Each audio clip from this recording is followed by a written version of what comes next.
Tradisyonal ng mga taga-Vancouver sa Canada ang paglusong sa malamig na dagat tuwing sasapit ang bagong taon.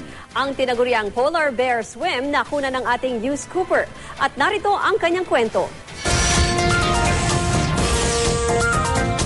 Itong nasa video ngayon, itong nakikita nyo ngayon is natawag nilang Polar Bear Swim. So, mostly ginagawa talaga nila to every New Year's Day.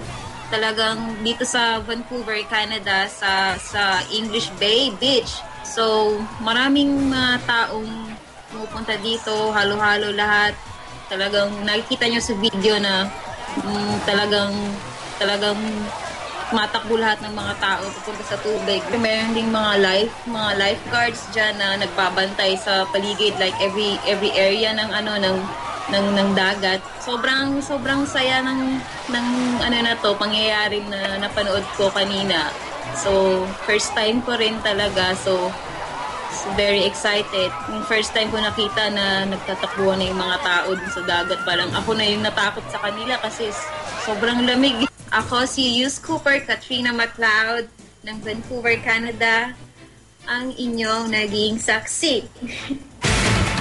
At kayo rin pwede maging saksi bukod sa mga video at litrato ng mga balitang inyong nakunan. Pwede rin ipadala sa YouScoop ang kuha sa inyong sarili habang ikinukwento ang inyong nasaksihan. Dahil dito sa saksi, hindi lang reaksyon nyo ang mahalaga, kasama rin namin kayo sa pagbabalita.